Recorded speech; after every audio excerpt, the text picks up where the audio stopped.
Hi everyone! Welcome to the Crafty Pixie channel where we do sewing projects and subscription boxes. I am B.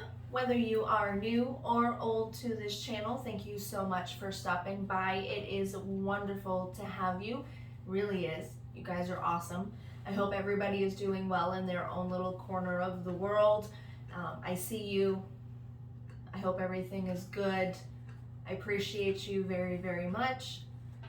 So in today's video, I couldn't resist. I saw this and I had to do it, okay? It is a candy corn pillow. I didn't have fabric the color of actual candy corn, so I improvised with some leftover Halloween fabric from last year.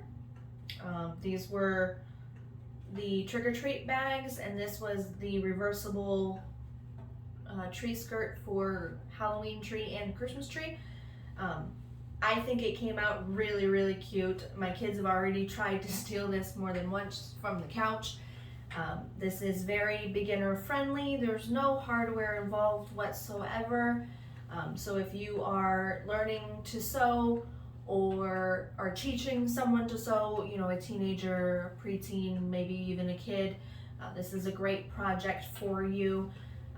I will have a link in the description box below for the pattern pieces, but very easy to do, very easy descriptions and everything. I love candy corn, so I thought this was absolutely adorable, and I am going to make one whenever I can find fabric that is the correct color for candy corn. I don't know about you guys, but in my neck of the woods, fabric is starting to dwindle again. So things are getting a little difficult to find. I'm not finding a lot of like cutesy Halloween fabric at like Walmart or anything like that. So, you know, it is definitely a keep your eyes peeled for them. But as soon as I find the correct color fabrics, I will be making another one. If you haven't already, please hit the subscribe button down below and the notification bell so you know when I upload every week. Give the video a thumbs up, especially if you have never done it before. It actually really helps me to know that you guys are really enjoying it. And leave a comment in the comment section. If you are a new subscriber, I would love to hear from you. So without any further ado, let's get to materials and escape for a while.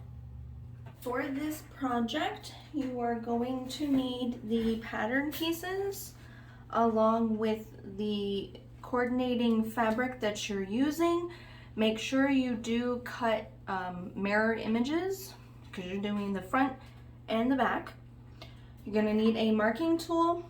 It's always good to have a seam ripper, a turning tool, some clips or pins, coordinating thread, sewing machine, iron, some stuffing to go inside at the end, and a little bit of time. So let's get started.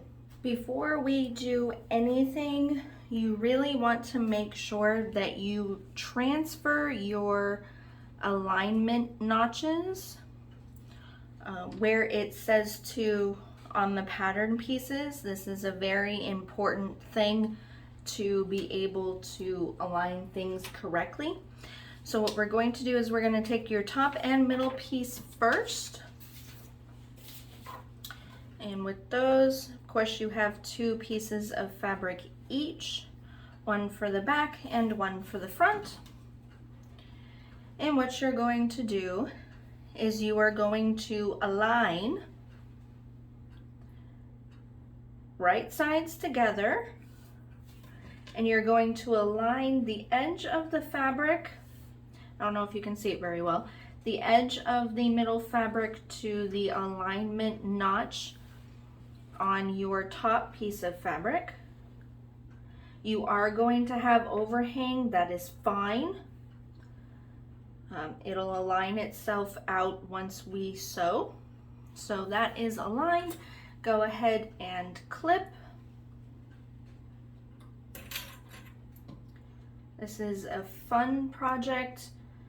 If you are teaching, you know, teenagers or preteens or kids how to sew, this is great for them for the holiday, especially if they love Halloween as much as my kids do. And then you're going to, I've got my little notches here as well, and you're going to take your bottom piece and you're going to align it right sides together the same way,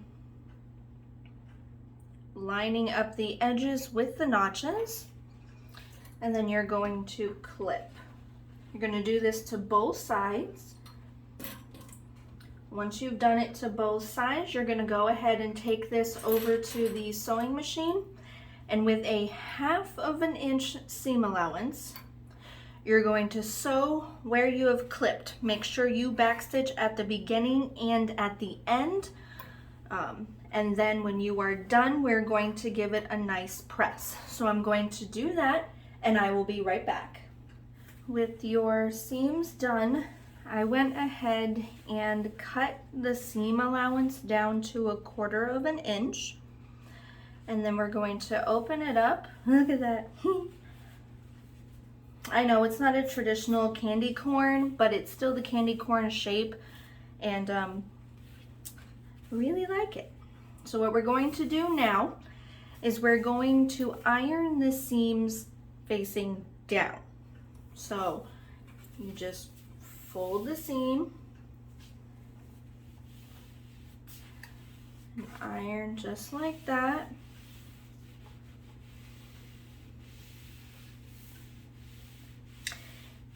If you want, after you're done ironing, if you want to top stitch so that this seam doesn't move, you can definitely do that.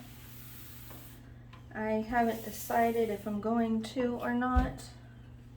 All right, so that's that, and then flip it over. And then just give the front a good press as well, like so.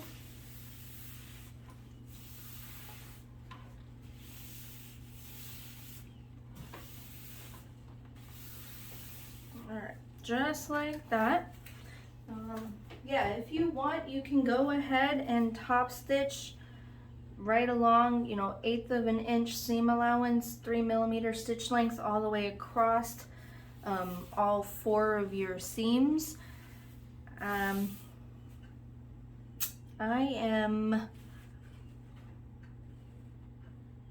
going to do one panel with the top stitch to see how it looks, and then decide if I'm going to do it to the other one.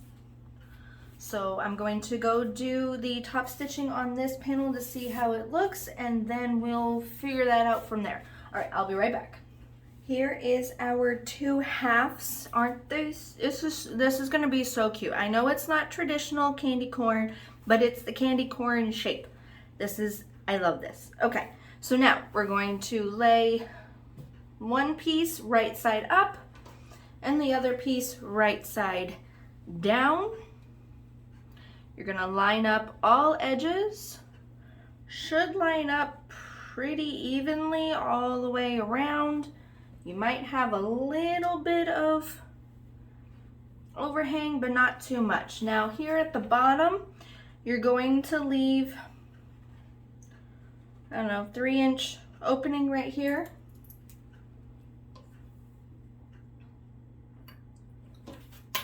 Ooh. 3-inch opening down there. Just so that we can pull everything out. You can even probably get away with like 2 inches because there's no like interfacing or anything like that. And then we're just going to clip all the way around. Remember that you need to backstitch really well at the beginning and at the end because you're going to be pulling everything through. I did decide to top stitch both pieces. I think it just looks a little bit more finished. I think I've been making too many bags and wallets and stuff like that because now everything just looks better with a top stitch. But anyway, you don't have to put a top stitch if you don't want to.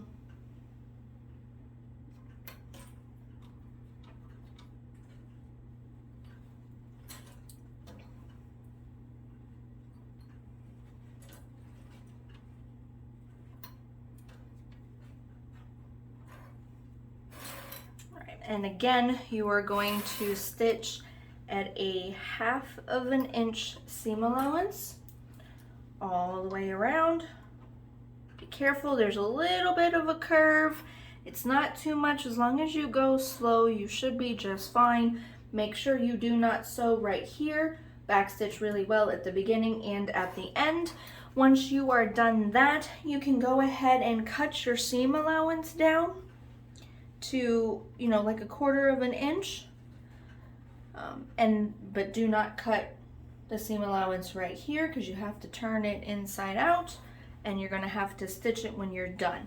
So go ahead and do that, trim up the seam allowance, and then pull everything, you know, right side out, and I will be right back. With the project turned right side out, so this is what you're looking at. Isn't this so cute? Okay, so what we're going to do now, I did give it a press once I turned everything right side out.